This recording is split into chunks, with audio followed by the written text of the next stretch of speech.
கலாச்சாரம் இருக்கிறது, யூடியூப் கலாச்சாரம். அதிலே மிகவும் பிரபல்யமான இருவர் வடக்கிலே இருக்கிறார்கள். ஒருவர் தான் எஸ்கே கிருஷ்ணா. அவர் ஆரென்றால் எங்களுடைய என்பிபி ஆண்டினால் யாழ்ப்பாணத்திலே எங்களுடைய தேசிய தினத்தை கொண்டாடுவதற்காக களமிறக்கப்பட்டவர் தான் இந்த எஸ்கே கிருஷ்ணா.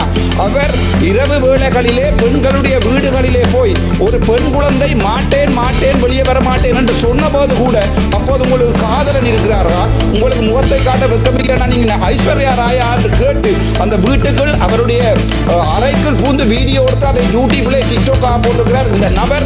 என்பிபியினுடைய பிரச்சார பீரங்கி. அது ஒரு கேவலமான விடயம், அதை உங்களுக்கு நான் சொல்லுகிறேன். இரண்டாவது தான் டிகே கார்த்திக். உங்களோட கிளீன் ஸ்ரீலங்கா என்று சொல்லப்படுகின்ற வடக்கினுடைய திட்டத்தை மிகவும் பிரபஞ்சமாக கொண்டு செல்வது இந்த டிகே கார்த்திக். இவர் சம்பந்தமான மிகப்பெரிய ஊழல்கள் வந்திருக்கிறது. ஆனால் எங்களுடைய அமைச்சர் அது சம்பந்தமாக நான் எழுத்திலே தருகிறேன், நீங்கள் அது சம்பந்தமான நடவடிக்கை எடுத்துக் கொள்ளுங்கள். ஏனென்றால் வடக்கு கிழக்கு போரால் பாதிக்கப்பட்ட பிரதேசம், அங்கே ஏழ்மையான குடும்பங்கள் எவ்வளவு இருக்கிறது. இன்றைய தினம் முல்லைத்தீவை எடுத்து பார்த்தீர்கள் என்றால் வட்டுவாகல் பாலத்திலேயோ எத்தனையோ ஆயிரம் பெண்கள். எங்களை பொறுத்த வரைக்கும் தெரியும், பெண்கள் என்று நாங்கள் கதைக்கும் போது இந்த நாட்டிலே யார் ஞாபகம் வருகிறார்கள் என்றால் வடக்கில் கிழக்கில் பிறந்த பெண்களும் எங்கள் தேயிலை கொழுந்து பறிக்கும் எங்கள் தெய்வங்களும். ஆனால் நாங்கள் இதுவரைக்குமே நான் அது சம்பந்தமாக கதைக்கிறேன். இதுவரைக்கும் வடக்கு கிழக்கில் உள்ள பெண் தலைமைத்துவ குடும்பங்கள் சம்பந்தமாக எந்த நடவடிக்கையும் எடுப்பதில்லை. எங்களுடைய அம்மணி அமைச்சர் அவர்கள் இருக்கிறார். நீங்களும் ஒரு பெண், தயவு செய்து நீங்கள் முக்கியமாக பார்க்க வேண்டும். அந்த எஸ்கே கிருஷ்ணா டிகே கார்த்திக் சம்பந்தமான முழு முறைப்பாடுகளை உங்களுக்கு நான் எழுத்தில் தருகிறேன். தயவு செய்து அது முக்கியமானது. ஏனென்றால் எத்தனையோ பெண்கள் வாழ்வாதாரம் இல்லாமல் இருக்கும்போது இவர்கள் வீடுகளில் போய் அவர்களுடைய வீடியோவை எடுத்து யூடியூபில் போட்டு புலம்பெயர் நாட்டு மக்களிடம் காசுகளை வேண்டி இவர்கள் வீடு கட்டிக் கொள்கிறார்கள். அங்கே அவர்கள் எக்ஸ்ப்ளாய்ட் பண்ணப்படுகிறார்கள். அது சம்பந்தமான முறைப்பாடுகளை தங்களிடம் எழுத்தில் தருகிறேன். மீண்டும் மற்றொரு காணொலி தொகுப்பில் உங்கள் அனைவரையும் சந்திப்பதில் மிக்க மகிழ்ச்சி அடைகின்றோம்.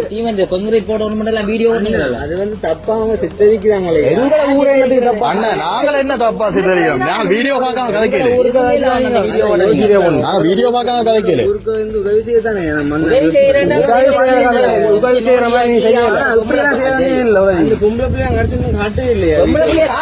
ஏன் காட்டணும்? நீங்க வீடியோ போட்டாலே அதுல தெரியுது. அந்த பிள்ளை தாய தெரியும், பிள்ளைய தெரியும், யார் பிள்ளை என்னெல்லாம் தெரியுமே.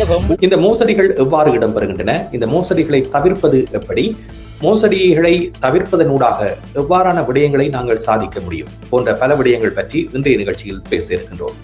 அண்மையில் யாழ்ப்பாணத்தில் ஒரு யூடியூபர் மேற்கொண்ட நடவடிக்கை என்பது மனித உரிமை பிரச்சனையாகவும் மாறியிருக்கின்றது. அதே நேரத்தில் அவர்கள் ஊடாக வழங்கப்படுகின்ற உதவித்தொகைகள் எவ்வாறு மக்களை சென்றடைகின்றன என்ற கேள்விகளை கூட எழுப்பியிருக்கின்றது.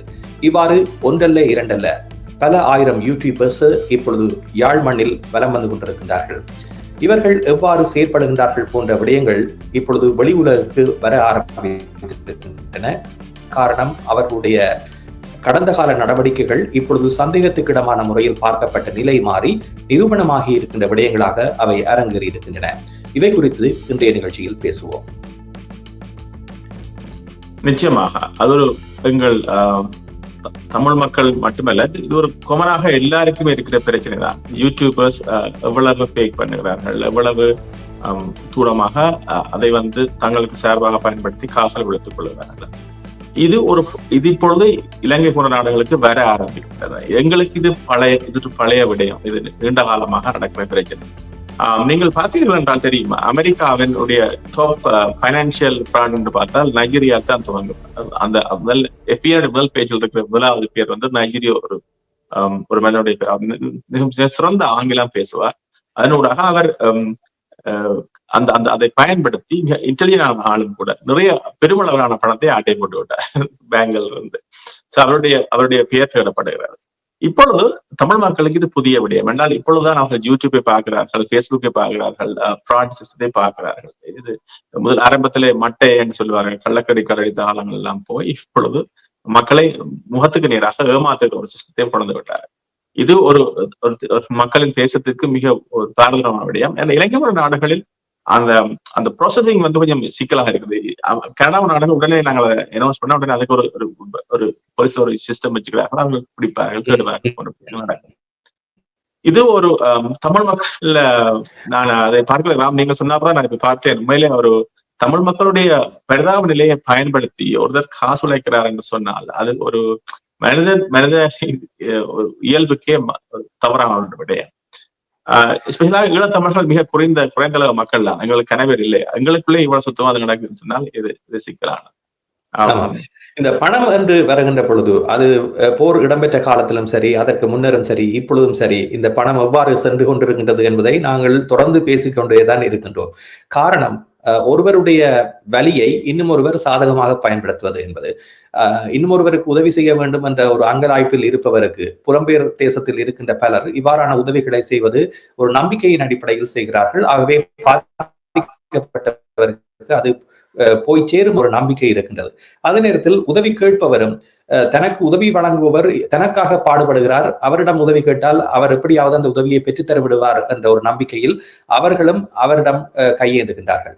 இந்த நிலையை சாதகமாக பயன்படுத்தி இவ்வாறானவர்கள் தங்களுக்கு பணத்தை சம்பாதிப்பதோடு மட்டுமல்லாமல் ஒரு அதிகார தோரணையில் அவர்களை கையாள்வது என்பது நிச்சயமாக ஒரு பரிதாபகரமான ஒரு நிலைக்கு பலரை இட்டுச் சென்றிருக்கின்றது. காரணம் என்னவென்றால், ஏற்கனவே பாதிக்கப்பட்ட ஒரு இனம் இவ்வாறான விடயங்களை செய்கின்ற பொழுது அவர்களுடைய மன உணர்வு எப்படி இருக்கும் என்பதனை அவர்கள் புரிந்து கொள்ளாமல் செய்கின்ற நடவடிக்கையாக இது அமைந்திருக்கின்றது. இலங்கையிலும் பல யூடியூபர்ஸ் இருக்கிறார்கள்.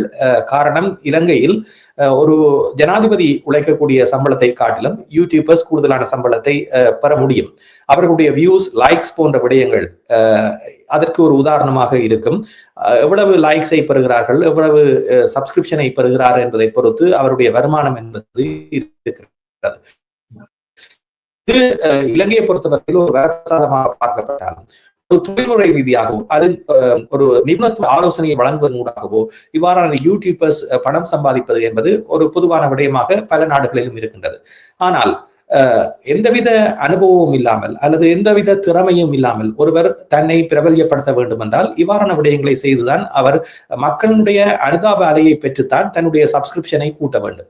ஆகவே ஒருவர் அழுவதை காட்டுவதிலும் அல்லது அவருக்கு ஒருவர் ஏசுவதை காட்டுவது, இவ்வாறான விடயங்களை செய்வதனூடாக ஒரு மனித நாகரீகத்திற்கு அப்பாற்பட்ட விடயங்களை செய்து அதன் மூலமாக தன்னுடைய சேனலை பிரபல்யப்படுத்தி அதன் மூலமாக இன்னும் ஒரு இன்கமையும் அவர் உதவித்தொகையாக பெறுகிறார் என்றால் அவர்களுக்கு உதவி செய்ய போகின்றேன்.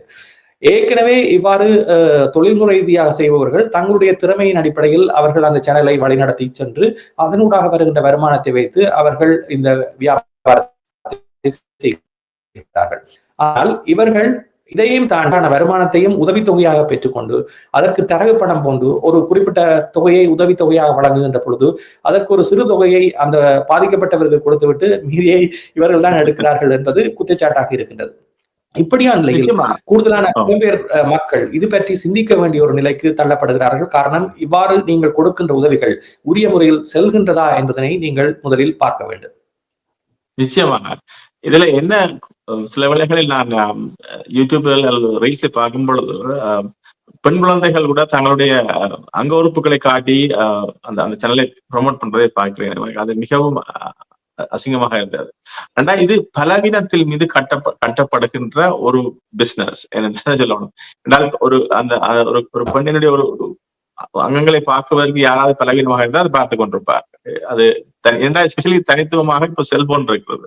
செல்போனில் யாரும் நீங்க என்ன செய்யணும்னு பார்க்க போவதில்லை. அந்த பலவீனத்தின் மீது கட்டமைக்கப்படுகிறது.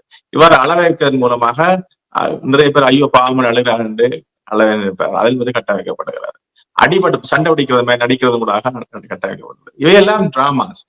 ஜஸ்ட் டேக் இட் ஈஸியா எடுத்துக்கொண்டு போகுது. ஆனா இதில் முதலில் பாதிக்கப்பட போகிற யாரான்னு சொன்னால் உண்மையில் தேவையானவர்கள் பாதிக்கப்படுகிறார். ஆனால் உண்மையாக பாதிக்கப்பட்டவர் நடிக்க தெரியாது விட்டால் அவருக்கு பணம் போய் சேராது. அல்லது இப்ப இரண்டு விதமாக வருவதில்லை. ஒருவர் பாதிக்கப்படவே நடித்தும் காசு வாங்குவார், இன்னொருவர் மேல பாதிக்கப்பட்டிருப்பார், நடிக்க தெரியாத காசு போகாது. இது காலங்காலம் நடக்கிற விஷயம். ஆனால் மிக எங்கள் சமூகத்தை ஒரு கல்விசார் சமூகமாக, சிறந்த சமூகமாக வழிநடத்த வேண்டிய தேவை எங்களுடைய அரசியல் தலைவர்களுக்கு முடிக்கிறது. அவர்கள் அதை செய்வதாக தெரியவில்லை. ஒன்று. இரண்டாவது, நீங்கள் காசு உதவி செய்வதாக இருந்தால் இலங்கை வங்கியை ஒரு வங்கி கணக்கு திறப்பதற்கு நான் நினைக்கவில்லை அங்கே ஒரு மந்த்லி ஃபீ ஒன்று இருக்க வேண்டும். நான் வைத்திருந்த காலங்கள்ல அப்படி எல்லாம் இல்லை. ஏழைகளுக்கெல்லாம் இலங்கை வங்கி இருக்கிறது, பீப்புள்ஸ் பேங்க் இருக்கிறது, கிராமிய வங்கிகள் இருக்குது. இந்த வங்கிகள் ஒரு கணக்கை திறந்து விட்டு அவங்களுக்கு டிரெக்டா பணத்தை போட்டு விடுங்க. அவங்களுக்கு என்ன பிரச்சனை வந்து போகிறது? இது மூன்றாம் ஒரு நடுவில் ஒரு நடுதலை வைத்ததன் ஊடாகத்தான் அவர் அந்த காசினுடைய ஒரு பகுதியை மட்டுமே செலவழித்துக் கொண்டு மிகுதி தான் எடுக்கிறார். சுனாமி கால பகுதியில் நாங்கள் காசு சேர்த்த பொழுதும் இதே சிக்கல் வந்தது என்றால், எங்கள் கிராமங்கள் காசு சேர்த்து கொடுக்கும் பொழுது இதை நாங்கள் ஐசிஆர்சி அல்லது ஒரு செஞ்சிலுவை ஊடாக கொடுக்கணும்னு யோசித்தோம். நீங்க அதை பார்த்தோம்னா அந்த சஜீவ விஜயம் வந்து 40 விதமான பணத்தை தங்களுடைய அட்மினிஸ்ட்ரேஷன் ஃபீக்கு எடுத்து விடும். நீங்க 10,000 கொடுத்தீங்கன்னா 6,000 தான் போய் சேருகிறது. எனவே அதை பார்த்து டிரெக்டாகவே அங்க இருந்த ஒரு தொண்டு சாதனங்களுக்கு நிறைக்காக அனுப்பினோம். அதுதான் அந்த அணுகுமுறை. இதே அட்டைவரம் சேர்கிறார்கள் நடக்கிறது.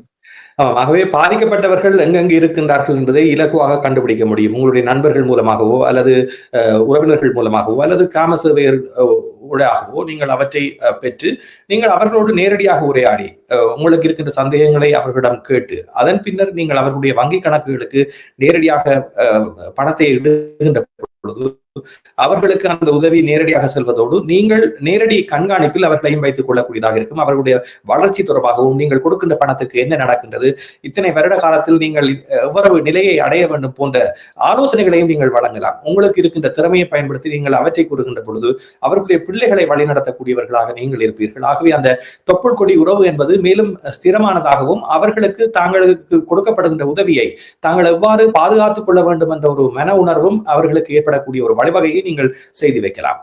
இதே நேரத்தில் இது இலங்கையில் பல பிரச்சனைகள் ஏற்படுகின்றன. இப்பொழுது இந்த QR கோடு என்ற விடயத்தினூடாக கூட பணப்பரிமாற்றங்கள் உங்களுக்கு பணப்பொதிகள் வந்திருக்கின்றன போன்ற விடயங்கள் இங்கே ஏற்கனவே எங்களுக்கு இது அனுபவம் இருக்கிறது. ஆனால் இலங்கையில் இது புதிய அனுபவம் என்றபடினால் அவர்கள் இதற்கு ஏமாந்து அந்த பாசலை எடுக்க வேண்டும் போன்ற விடயங்களுக்கு பணத்தை செலுத்துகின்ற ஒரு நிலை காணப்படுகிறது. இவற்றை நீங்கள் உங்களுக்கு பெற்ற அனுபவங்களை இந்த ஒழுங்குமுறை என்பது ஒரே மாதிரி தான் எல்லா இடமும் நடைபெறும். ஆகவே இந்த திட்டமிடப்பட்ட களவு முறை என்பதை நீங்கள் அவர்களுக்கு தெரியப்படுத்துங்கள். யாரும் உங்களுக்கு இலவசமாக பணம் தருகின்றார் என்றால் அதில் ஏதோ ஒரு பொறி இருக்கின்றது என்பதை நீங்கள் விளங்கிக் கொண்டால் நீங்கள் இந்த விடயங்களில் அகப்பட மாட்டீர்கள். நிச்சயமா நான் ஒரு கிளையனுடைய ஸ்டோரி சொல்ல வேண்டும். அவர்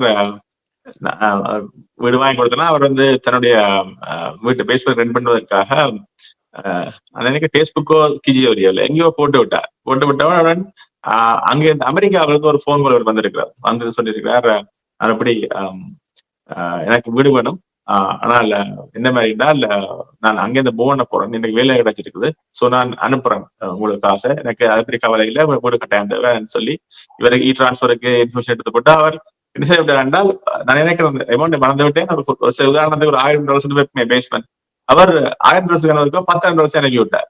இவர் திகைத்து விட்டாரு, நான் $10,000 வந்து விட்டார் என்று அனுப்பி போட்டு பின்னர் அவருக்கு மாறி நான் ஒரு சைவரை கூட போட்டு விட்டேன், தயவு செய்து அந்த 10,000 இருந்த இந்த காசில் மிச்சம் 9,000 திருப்பி அனுப்புவோம்னு சொல்லியிருக்கிறார். அப்ப ஆங்கிலம் கேட்டவர். அப்ப இவரும் அந்த நிலைமையில் திருப்பி அனுப்பிவிட்டார் நினைக்கிறேன். சாரி, நம்மளுமே ஞாபகம் இல்லை, அனுப்பிவிட்டார். அனுப்பியவுடன் என்ன ஆக்சுவலா என்ன செய்யறாங்க, அவர் யாருடைய அக்கௌண்ட்ல அங்கேருந்து ஹேக்கிங் பண்ணி அந்த அக்கௌண்ட்ல இருந்து அவருடைய $10,000 இவருடைய அக்கௌண்ட்டுக்கு டிரான்ஸ்பர் பண்ணி விட்டார். இதான் நடக்கிறது. திருப்பி இவர் வந்து இன்னொரு அக்கௌண்ட்டுக்கு 9,000 டிரான்ஸ்பர் பண்ணி விட்டார். ஆகவே ஒரு களவான பணம் அவருக்கு சரியாக சென்றடைந்திருக்கிறது. அவர் 9,000 எடுத்துக்கொண்டு அவர் போய்விட்டார். இவர் என்ன செய்திருக்கிறார், இவர் தேடினால் இதை வந்து உடனே ஒரு 2-3 நாட்கள் பைனான்சியல் கிரைம்ஸ் வந்து இங்க ஏதோ வந்து உலகத்தை தட்ட போகிறது, தட்டி இருக்கிறது. சோ இவருக்கு என்ன தெரியாது, இப்ப நடந்தது. சோ இது வந்து ஒரு பைனான்சியல் ஃப்ராட். இது இங்க சர்வசாதாரண நடக்கும். அதே மாதிரி இப்ப சில வேளைகள் இலங்கை இது கூட வரலாம். சில வேளைகள் இந்த பேர பிள்ளைகள் உள்ள கிராண்ட் பேரண்ட்ஸ் இங்க அணுகி உங்களுடைய கிராண்ட் பேரண்ட்ஸுக்கு அவசரமா காசு இங்க ஸ்டக் ஆகிட்டார், அவசரமா காசு தேவைப்படுகிறது. கிராண்ட் பேரண்ட் மாதிரியே கதைப்பாங்க. கதைத்து கிராண்ட்பா இப்படி நான் ஸ்டக் ஆகினா ஒரு $1000 போட்டுங்கன்னு சொன்னால் அது வெஸ்டர்ன் யூனியன் அது போன்ற அமைப்புகளோடாக $1000 இப்ப பிட்காயின்ஸ் வந்திருக்கு, $1000 அனுப்பி விடுவாங்க. அனுப்பிவிட்டு என்ன செய்வார்கள் என்றால் பேருந்து பார்த்தா அந்த காசு போய்விடும். இது கூகுள் சர்ச் இருக்கிறது. கூகுள் சர்ச்சில் நீங்கள் ஒரு விடயத்தை இப்பொழுது கூடுதலான வட்டிக்கு உங்களுடைய பணத்தை முதலிட வேண்டும் என்பதற்கு ஒரு நல்ல நிறுவனத்தை தேட வேண்டும் என்று நீங்கள் சர்ச் செய்கின்றீர்கள் என்று வைத்துக் கொள்வோம். இது அண்மையில் நடைபெற்ற சம்பவம். ஒரு பெண்மணி தன்னுடைய முதலீட்டுக்காக GICயில் பணம் போட வேண்டும் என்பதற்காக அவர் கூகுள் சர்ச்சில் சர்ச் பண்ணி எங்கே கூடுதலான வட்டி கிடைக்கின்றது என்பதை சர்ச் பண்ணுகின்ற பொழுது ஒரு நிறுவனம் வந்திருக்கின்றது. அவர் அந்த நிறுவனம் தொடர்பாக பல விடயங்களை ஆராய்ந்த பொழுது எல்லா இடமும் அந்த நிறுவனம் பற்றி சிறப்பாக கூறியிருக்கிறார்கள். ஆகவே ஒரு நம்பிக்கை அவருக்கு வந்துவிட்டது, இது நல்ல நிறுவனம் என்று. அணுகிய பொழுது உடனடியாகவே அவர்கள் எல்லா படிமுறைகளும் செய்து கண்ட்ராக்டும் அனுப்பி சைன் பண்ணிவிட்டார். உங்களுடைய வங்கியில் இருக்கின்ற சேமித்து வைத்திருக்கின்ற பணம் $2,00,000 நீங்கள் இந்த கணக்குக்கு போடுங்கள், நாங்கள் மாதம் இவ்வளவு வட்டி தருவோம், நீங்கள் எங்களுடைய ஸ்டேட்மெண்டை எல்லாம் இணையத்தில் பார்க்கக்கூடியதாக இருக்கும் என்று ஒரு வங்கிக்கு இணையாக அவர்களுடைய சேவை அமைந்திருந்தது. நேரடியாக ஒருவர் பேசியிருக்கின்றார்.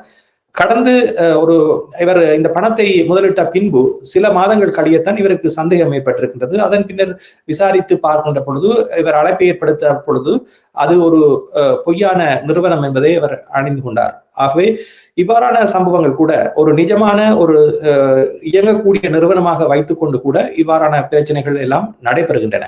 ஆகவே நீங்கள் அணுக வேண்டியவர்கள் நேரடியாக உங்களால் கண்ணால் பார்த்து, நீங்கள் ஏற்கனவே பலரும் சென்று முதலிடக்கூடிய நிறுவனங்களாக இருந்தால்தான் நீங்கள் அதில் நம்பிக்கை வைக்க வேண்டும். இணையதளத்தின் மூலமாக இப்பொழுது எல்லா விடயங்களையும் செய்யக்கூடிய நிலை ஏற்பட்டிருப்பதன் காரணமாக நீங்கள் இந்த டாக்யூசைனை கூட ரியல் எஸ்டேட்டில் தவறாக பயன்படுத்துபவர்கள் இருக்கிறார்கள். ஆகவே கையெழுத்து வைப்பதை கூட நீங்கள் மிக கவனமாக கையாள வேண்டும் என்பதனை இந்த நேரத்தில் சொல்லிக் கொள்ளலாம். மிக முக்கியமாக இது ஒரு விடயம், 2 விடயம் சொல்ல நினைக்கிறேன். பிட்காயின்ஸ் ஃப்ராடும் நடக்கிறது. பிட்காயின்ஸ் என்ன செய்யறாங்க என்றால், அண்மையில் சொன்ன தனக்கு நடந்த சம்பவம் தப்பித்து விட்டார். தன்னுடைய உங்களுடைய கேஸ் இதை வெட்ட போகிறோம், நீங்க பே பண்ணவில்லை, உண்மையில பே பண்ண 2 மறதியெல்லாம் விட்டு விட்டு 2 மாதம் உடனே வெட்ட போகிறோம், பே பண்ணுங்கள், easiest ways to get bitcoin பிட்காயினை அனுப்புங்க. இவர் பிட்காயின் ரிசீவர் போய்விட்டு 2 தடவை ஏன் பிட்காயின் கேட்கிறார், நான் கிரெடிட் கார்டு பே பண்ணலாம் என்று எடுத்து விட்டார். அதெல்லாம் தப்பித்து கொண்டார். அது ஒரு சிஸ்டம். இன்னொன்று மிக முக்கியமா உங்களுக்கு வரும் டெக்ஸ்ட் மெசேஜ் வரும், அதை நீங்க கவனிக்கணும். டெக்ஸ்ட் மெசேஜ் வரும், உங்களோட கிரெடிட் கார்டு பேமெண்ட் செய்யவில்லை, இந்த டெக்ஸ்ட் மெசேஜ் வரும். சிஏபிசி வரும், நீங்கள் வங்கி இலங்கை வங்கினா இலங்கை வங்கியில் இருந்து வரும். அதை ஓபன் பண்ண உடனே இலங்கை வங்கியினுடைய இது ஸ்மார்ட்டான ஆட்கள் படித்த ஒரு அலையை எப்படி ஏமாத்துறாங்க நான் சொல்லுவேன் என்றால், என்ன செய்யணும், அதை கிளிக் பண்ண உடனே நீங்கள் இலங்கை வங்கியினுடைய எக்ஸாக்ட் சைட்டோ அல்லது கனடாவில் வங்கி சிபிசி பேங்கோட எக்ஸாக்ட் சைட்டோ வரும்.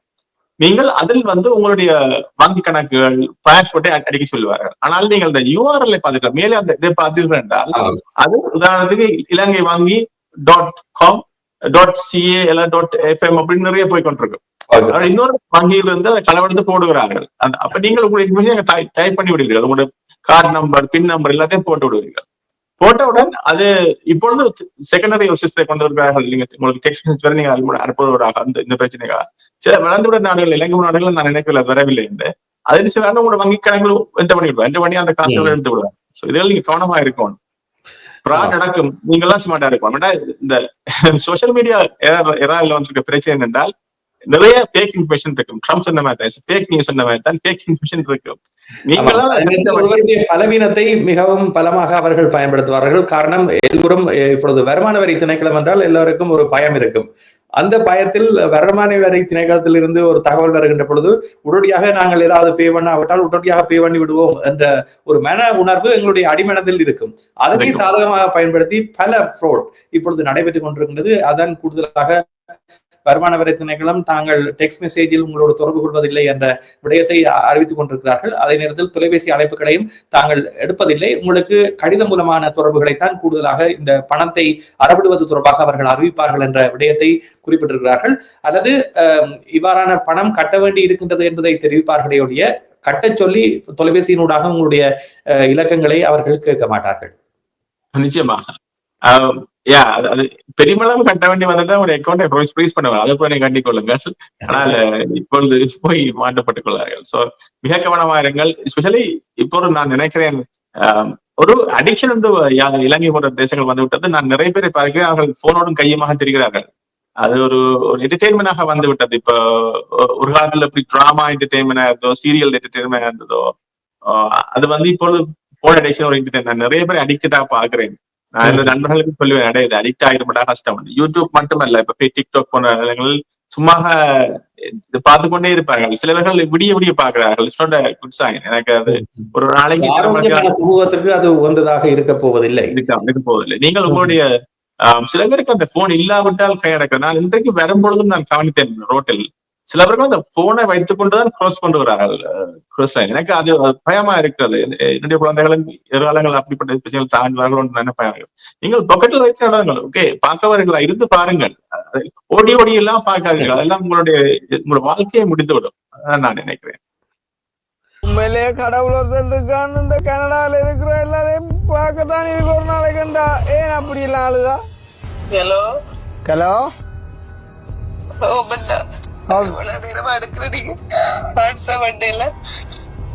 சொல்லுங்கக்கா.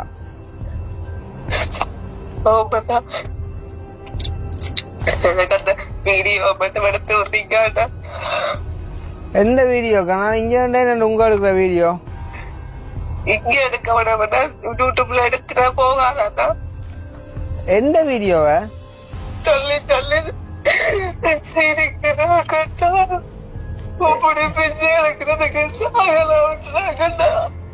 ஆனா அது கதை உண்மை போலாங்கடா கணக்கா.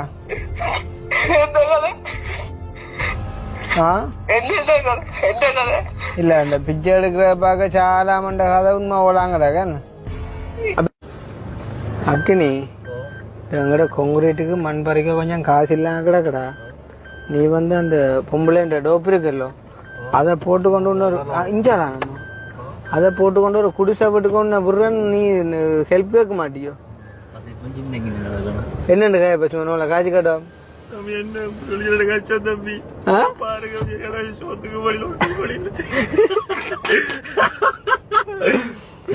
சோத்துக்கு மழை இல்லையா? சிரிக்காது. இறங்குமா, அவங்க பைக்ல வராங்களா? சரி, ஓகே. உங்களுக்கும் இவ்வாறான கசப்பான அனுபவங்கள் இருக்கும், எவ்வாறான வகையில் உங்களை ஏமாற்ற முயற்சித்திருக்கின்றார்கள் போன்ற விடயங்களை இந்த தளத்தில் நீங்கள் நம்மோடு பகிர்ந்து கொள்ளலாம். அது பலருக்கும் உதவக்கூடிய ஒன்றாகவும் இருக்கும். நிகழ்ச்சியை பார்த்த உங்கள் அனைவருக்கும் நன்றியை தெரிவித்துக் கொள்கின்றோம். நம்முடைய சேனலை நீங்கள் சப்ஸ்கிரைப் பண்ணி வைத்துக் கொண்டால் உடனுக்குடன் இவ்வாறான விடயங்களை அறிந்து கொள்ளக்கூடியதாக இருக்கும். ஆகவே நமது சேனலை சப்ஸ்கிரைப் பண்ணி வைத்துக் கொள்ளுங்கள்.